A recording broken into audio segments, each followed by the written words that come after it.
It's good to be here at GITEX. It's the first in-person event that we are doing in 2 years, I think. It's a lot of pent-up emotion and demand to, meet people and so on. At GITEX, I mean, GITEX this year is big for us. Seclore as a company has been present in the Middle East for the last 6-7 years, and this year we are specifically reaching out to government agencies in Middle East, where we have seen a lot of pent-up demand for cybersecurity in general and data-centric security in particular, which is our area of specialization.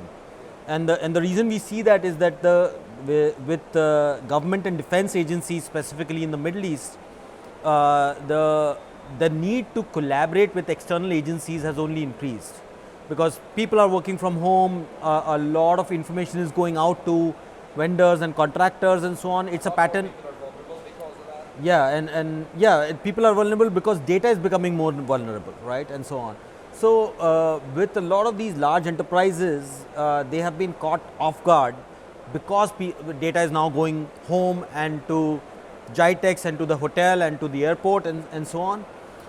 And Seclore's core area of focus is how do we help enterprises collaborate with external agencies while remaining secure and compliant, right?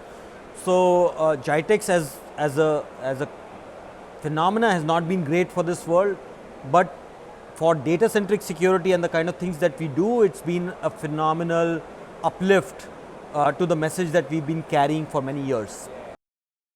We've seen it there's been stops and starts as the pandemic has played out, right? Then there's wave 1, and then there's a break, and then we had wave 2, and then there's a break, and so on, right? So we've seen the initiatives, security initiatives, take a front seat and take a back seat, all of this in the last 1.5 years. But a proactive approach to making sure that data itself is secured is very important from our perspective, right? Organizations have historically focused on securing their applications or their networks or their devices or their identities and so on. And what everybody is realizing is that the enterprises don't even control their devices anymore, right? The networks are all, I mean, everybody is working from their home network or the Starbucks networks and so on. And applications are all over the place, right? And really the responsibility of the enterprise is not to protect any of this, right? Why does an enterprise care about devices that don't belong to it, networks that don't belong to it, applications that don't belong to it, and external collaboration? Even people don't belong to the enterprise. They're not employees of the company. The only real asset that organizations care about is data. And if there was a method where security could follow the data instead of secure the device or the applications or the network, that in some sense is the ultimate security solution. You can't do any better, right? And that's what we've seen in the last 1.5 years, specifically of COVID. But in a broader sense, even before that, we've seen that recurring theme that chasing the data as it goes around to people within the organization out to outside is an impossible chase, right? You can never catch up with data. The only way is to make the data itself secure and then let it go wherever it needs to go.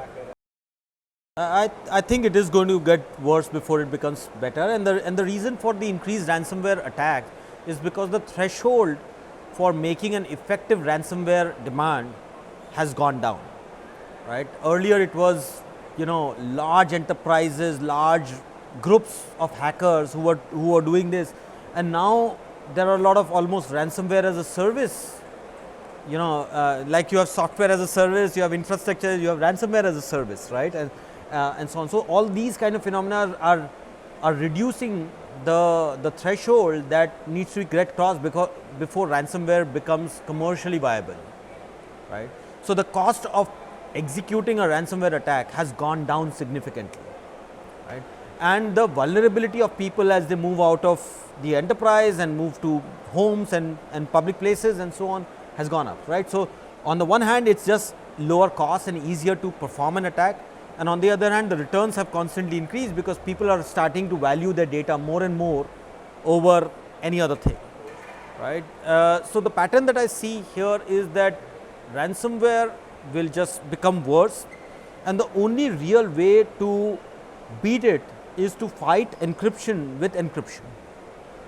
Right, so That's the remedy. that's a remedy, right? So we as users we have to start using encryption to first encrypt our own data, so that even if it lands up at the wrong place, it doesn't you don't lose control of that information, right? What the ransomware folks get is effectively junk. So the only real method of preventing ransomware attacks is to constantly make sure that important information is protected using end-to-end encryption. Right? That's the only method. Otherwise, attacks or approaches that are focused on preventing emails or preventing devices or preventing applications and so on from coming under the attack are necessary, but they are definitely not sufficient. I never thought I'll do this, but I'll quote Mike Tyson in this. So what he said is that everybody has a plan till the time you get punched in the face, right? And when you get punched in the face, all your plans go for a toss, right? And my response is that if one of my friends, he runs a small hotel chain, and the hotel chain got ransomware attack and so on, and at that point of time there is not too much option to think or do stuff, because if your customer data is going to go out and you can't access, you can't operate the hotel, you can't do anything, then all plans go out of the window, right? And the only approach that I think is sustainable is preventive. I don't think there is a cure or control to ransomware. All the approaches are only preventive. If I had to pick one, I would say that we use machines to fight machines. I think the security industry, both on the offensive side and the defensive side, is becoming more and more AI and automation driven. So today there are not, in most cases, people are not trying to hack into other people. There are machines who are trying to hack systems, right? And therefore, any security approach that relies on human beings to guard the border or to do cyber security is going to fail, because you're fighting a robot on the other side, right? And and who's very adaptable, who's smart, who's AI powered itself, right? So unless you have automation on your side, there is almost no hope. So what Seclore's biggest differentiator is that we've automated the processes so that you don't need to rely on end users or security administrators to secure your data. It is all completely automated. So you've got now computers who are fighting hackers and who are fighting the bad guys.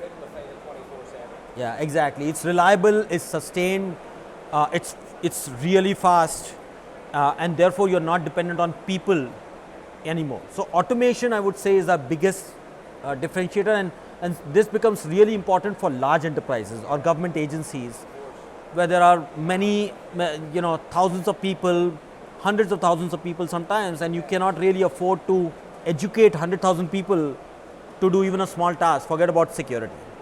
Right. So fight computers with computers, fight encryption with encryption.